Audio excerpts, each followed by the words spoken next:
네, 제천단장 이우삼입니다. 우리 그 SR 대표이사님, 예. 이제 박근혜 정부 당시에 철도 산업이 이제 공기업 독점 구조화에 있다라고 해서 국민 부담이 가중되고 있다, 뭐 이런 평가를 하면서 경쟁 환경을 조성하기 위해서 SR 설립이 필요하다, 이렇게 해서 설립이 된 것으로 알고 있습니다. 지금 경쟁을 하고 계시다고 생각을 하시나요? 예, 하고 애초에 있다고. 설립 취지에 맞게 경쟁이 된다고 생각하시나요? 예, 고객 서비스 차별화를 위한 차별화 차원에서 경쟁은 이루어지고 있다고 보고 있습니다. 서비스 분야에서만 이 SR에서 운영하는 차량의 시설 보수라든가 이런 건 어디서 하죠?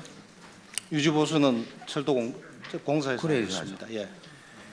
지금 그 작년에 그 SR 1일 고객 평균 5만 9천 명 이분들 그 모 여론조사 기관에서 수소역 이용자 출발지 조사를 해보니까 80%가 강남권에 거주하고 계신 분들이세요.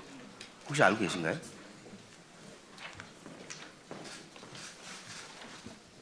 예, 개략적으로는 알고 있습니다. 그 SR 같은 경우는 지금 노선이 호남선이나 경부선만 운영을 하시는 거죠. 예, 그렇습니다. 이 제가 봤을 때는 이게 이제 실질적으로 무슨 경쟁을 할 수 있는 구조 자체가 안 되는 것 같아요, 코레일과. 그러니까 애초에 설립 취지에 지금 맞지 않게 운행이 되고 있는 거 아닌가 싶은 생각이 있고, 오히려 일부 그 강남권 중심에, 물론 이제 지방에서 올라오신 강남권에 도착하시는 분들도 많이 이용을 하시겠지만, 일부 그 전체 국민들에게 골고루 혜택이 가는 게 아니라 지금 10%가 더 싸잖아요, 그죠? 네, 그렇습니다. 그 왜 10%가 더 싼 거죠? 초기에 그 운임 결정할 때 그 차별화 차원에서 10% 저렴한 것으로 검토된 것으로 알고 있습니다. 그러니까 이게 그 SR에서 운행을 잘해가지고 요금이 싼 게 아니라 철도 애초에 2013년에 철도 산업 발전 방안에서 SR은 10% 낮게 이미 책정을 해가지고 정부 정책으로 시행이 된 거잖아요, 그죠? 예, 그렇습니다. 경쟁을 해가지고 운영을 잘해서 지금 SR이 요금이 낮은 게 아니라 정부에서 그렇게 결정을 한 거죠. 예, 그렇게 알고 있습니다. 예. 근데 그 주 운행하시는 분들도 그렇고 운행 노선도 그렇고 이게 좀 노선으로만 놓고 보면 이게 사실은 그 수익이 날 수밖에 없는 노선인 거죠. 그죠? 네. 그 노선 자체가. 그래서 이게 그 전체 이게 철도가 이 뭐 고속철도 있지만 다양한 노선이 있는데 굳이 이렇게 수소역 출발 기준으로 놓고 보면 특정한 지역에 한 80% 이용객의 한 80%가 강남권 주민들이고 근데 이걸 굳이 분리해 가지고 지금 그 SR만 다른 그 KTX보다 10% 저렴한 가격에 이렇게 운영을 하는데 지난번에 그 보도를 보니까 그 만약에 SR과 그 코레일이 통합을 하게 되면 그 전체 노선에서 10%전 국민이 10% 정도의 그 가격 인하를 할 수 있다라고 하는 모 언론사의 보도를 좀 본 적이 있습니다. 이게 요 관련해서 우리 철도공사 사장님, 네, 잠깐 말씀 좀 부탁드리겠습니다. 이번과 관련해서는 의원님 아시다시피 철도가 가지고 있는 가장 큰 특징 중에 하나가 규모의 경제 성격을 갖고 네트워크 산업이어서 특히 고속철도와 같은 경우에는 그 운영을 통합해서 할 경우에 통합 시너지 효과가 발생되고요. 이러한 통합 시너지 효과로 지금 현행보다 열차 운행을 일일 최대 52회 정도 확대할 수 있고 약 3만 석 정도의 추가 공급 좌석을 공급할 수 있을 것으로 저희는 내다보고 있습니다. 이를 통해서 연간 한 3,100억 이상의 수익이 증가되는 효과를 가져올 수 있다고 보기 때문에 여기 지금 화면에 있는 것처럼 요금을 저희가 KTX 요금 10%를 인하할 경우에 한 1,800억 정도 소요되는데 그것을 빼고도 제가 보기에는 1,300억 이상의 영업이익을 남길 수 있는 구조가 되겠습니다. 어떻게 보면 그 정부 정책의 실패 사례 중에 하나라고도 생각이 좀 되는데요. 우리 철도공사 사장님 지금 말씀하신 거에 대해서 SR 사장님 혹시 뭐 반론을 하실 얘기가 좀 있으신가요? 제가 지금까지 드린 말씀 포함해서.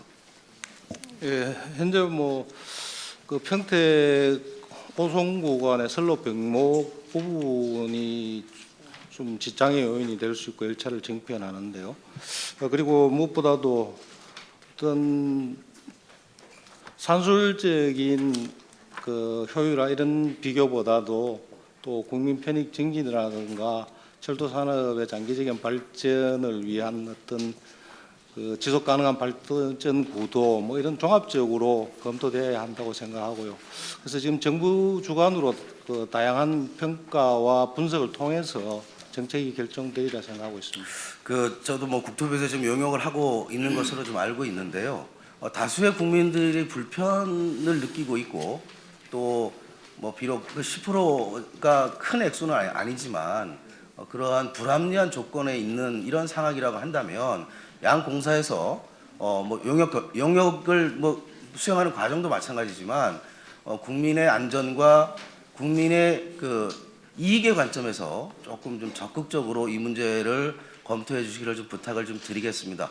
국민들이 봤을 때 이렇게 통합하는 게 훨씬 더 효과적이고 안전하고 또 저렴하다고 한다면 그 방법이 있는데 굳이 이것을 왜 또 돈을 주고 또 용역을 하고 이렇게 해가지고 애초에 뭐 양공사를 또 분리시킨 것부터 시작을 해서 이렇게 국민 세금이 좀 이렇게 헛되이 쓰여지지 않도록 양공사에서 좀 적극적으로 좀 같이 함께 좀 노력을 해주십사 제가 좀 부탁을 좀 드리겠습니다. 네. 마지막으로 아까 그 채용 문제 관련해서 좀 잘하고 안 왔는데요. 제가 지난 10월 7일 날 우리 국토부 산하기관의 장애인 그 의무 고용률 이걸 한번 좀 보도 자료를 낸 적이 있었는데 그 관련해서 어떤 분이 저한테 이렇게 좀 메일을 보내주셨어요. 그러니까 우리 철도공사 사장님, 네. 3.1%가 의미가 없다 그 내용을 보면 누르세요. 여태까지 코레일은 장애인을 채용한 적이 없다.